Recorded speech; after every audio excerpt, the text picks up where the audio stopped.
Good morning, I'm Abheudaya Shrestha, and these are the headlines of the hour. Meeting of the International Development Association starts in Kathmandu. Government believes the meeting will attract foreign investment in Nepal.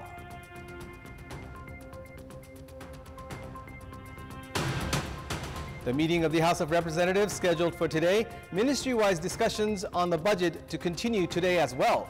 Proposal to cut down expenses also to be presented today. At least 11 people killed and more than 60 missing in 2 shipwrecks off the coast of southern Italy. Boats were carrying migrants who had set off from Libya and Turkey. And West Indies thrashed Afghanistan by 104 runs to finish top of Group C. Nicholas Puran shines with a bat in Windies' win with a 53-ball 98. The meeting of the World Bank's International Development Association has kicked off in Kathmandu. Prime Minister Pushpakamal Dahal inaugurated the meeting earlier this morning. Speaking at the inaugural function, Premier Dahal stated that Nepal is moving forward in the path of economic development. He added that cooperation from international communities is needed for Nepal's development. He also expressed belief that the meeting of the International Development Association will help attract foreign investment into the country. 200 representatives from 61 countries, including World Bank's Senior Managing Director, Axel van Trottensenberg, and high-ranking officials will be participating in the 4-day event. This is the largest World Bank event organized in South Asia so far. Discussions at the meeting will be held on providing subsidized loan and aid to the countries associated with the International Development Association for the next 3 years, along with discussions on priority sector, form of policy, among other issues. The Ministry of Finance has informed that the participants of the meeting will also visit 9 projects that are in operation with the assistance from the World Bank, including the sectors of education, drinking water, reconstruction, energy, and environment. The meeting of the House of Representatives is scheduled for today.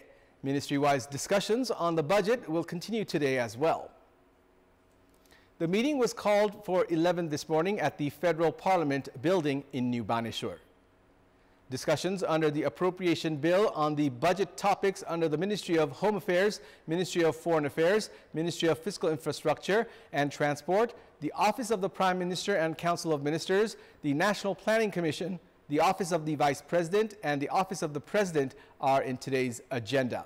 The Parliament Secretariat has informed that lawmakers Amrish Kumar Singh, Prem Suwal, Roshan Karki, Rajendra Lingden, Gyan Bahadur Shahi, Dhruva Bahadur Pradhan, and Bina Lama are scheduled to submit proposals to reduce the expenditure of various ministries under the appropriation bill. Ruling alliance parties CPN-UML and Rashtriya Swatantra Party have started exerting pressure on Prime Minister Pushpakamal Dahal. CPN-UML has been disgruntled, citing discussions were not held with them during budget preparation. However, CPN-UML has been making efforts to exert pressure on the Premier and bargain for important government posts. He has also been discontent, citing the government had given continuity to its traditional working ways. Both the ruling parties have been publicly expressing discontent towards Prime Minister Dahal. Speaking at a program last Saturday, Minister for Youth and Sports, Biraj Bhakta Shrestha, had said that it was time for Rashtriya Swatantra Party to reconsider its support led to the government, and that he had his resignation ready. The dissatisfaction among the ruling parties has intensified, citing the budget for the upcoming fiscal year was prepared unilaterally. Speaking at a program last Saturday, CPN-UML chairperson KP Sharma Oli had said that Prime Minister Dahal should not be content with having a few members of his party in the government. Meanwhile, both the parties are looking to bag important posts, including the one for the Constitutional Council, by exerting pressure on the Premier. Chair Oli has been making efforts to appoint individuals of his preference for the posts of ambassadors after the decision taken on 7th of June to call back ambassadors from 11 countries, including India and the United States.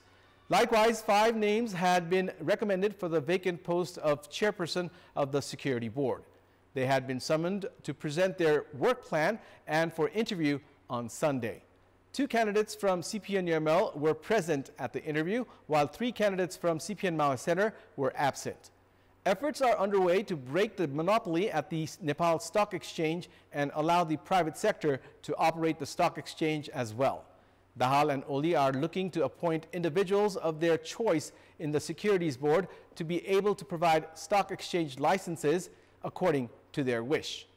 Meanwhile, Deputy Prime Minister and Home Minister Ravi Lamichhane, who has been discontent with the head of Nepal Police, has been making efforts to change the leadership.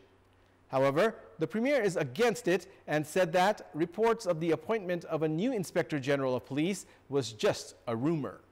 A 4-point agreement was reached between Nepal Oil Corporation and Petroleum Tanker Drivers Union yesterday. The agreement was reached between the two sides during the meeting held in Singhadarbar. Petroleum Tanker Drivers Union has withdrawn its protest programs following the agreement. During the dialogue, coordinated by Commerce and Supplies Secretary Dinesh Kumar Ghimire, an agreement was inked to form a committee to address the demands of the union. The committee will be allocated a 15-day deadline to study the issue and submit a report. As per the agreement, Nepal Oil Corporation will address the issues based on the report of the committee, which will be formed under the coordination of the Deputy Managing Director of Nepal Oil Corporation. The drivers had halted the transportation of fuel from Thankot Depot since last Sunday, demanding salary adjustments and risk allowances, among other benefits, as per the Labor Act. It's now time for our segment Public Pulse, where you text us with your opinion. Public Pulse. Here's the question. What's your say on resorting to protests by halting supply and the government's nature of not listening to demands without protests? Your options are A, irresponsibility towards citizens, B, mockery of law, and C, search for long-term solution. The voting is on. Type NEWS, select your option A, B, or C, and send it to 34001 to share your opinion with us. And it's time now for the international updates.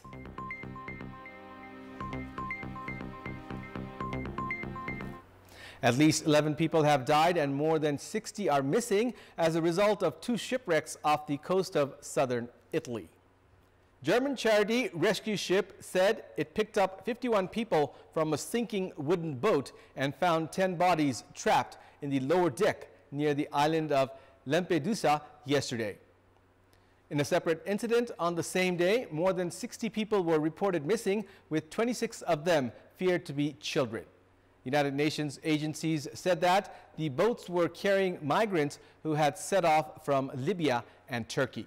According to rescue ship, survivors of the shipwreck near Lampedusa were handed over to the Italian Coast Guard and taken ashore yesterday, while the deceased were being towed to the island.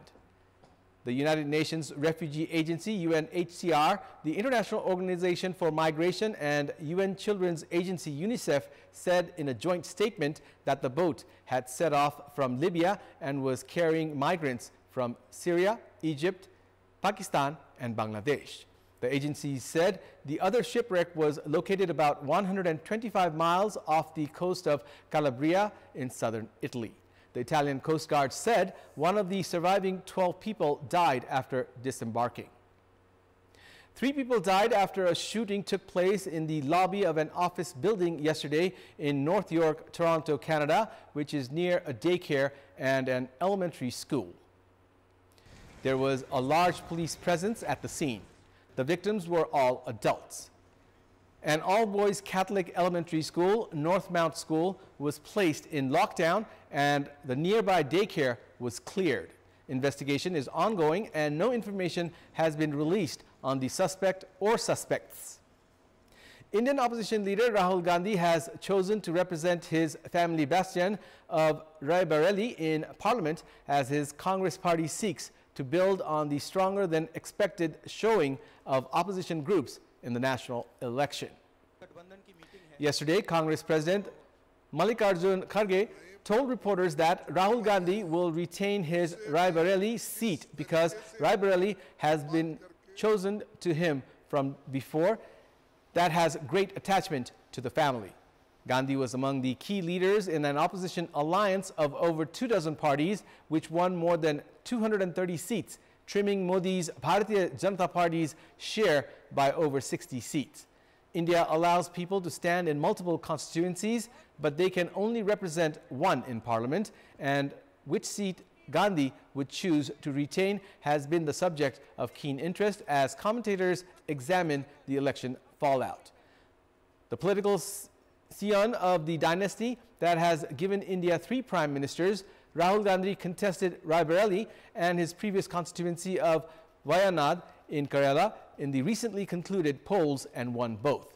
The party said his sister Priyanka Gandhi Vadra will contest the election that will be held in Wayanad to fill the vacant seat. Vadra has not contested elections herself before, but has been a formidable campaigner for her brother, mother, and other party members over the years. She said she would try to be a good representative. In our Public Voice segment, we had asked people in several provinces regarding the improvements required in the national cricket team. Let's take a look at what they had to say.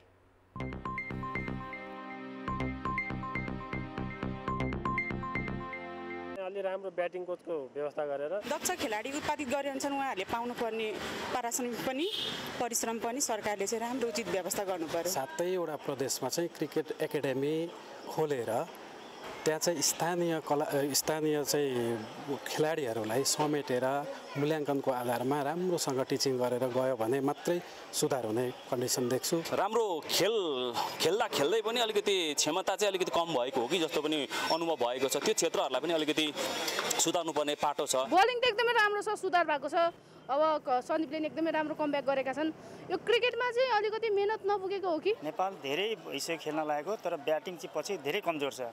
त्यसलाई के भने अलिकता चाहिँ हाम्रो यो coaching क्लासहरु जुन छ त्यसमा चाहिँ के हुन्छ नि एकदम राम्रो ब्याट्सम्यानहरु चाहिँ उत्पादन गर्न सक्नुपर्छ। नेपाल गभर्नमेन्टले र नेपाल क्यानले क्रिकेटलाई बढी मात्रामा गेमहरु खेलाउनु पर्यो, practice गेमहरु।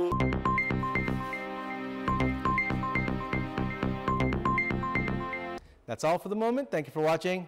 Have a good day.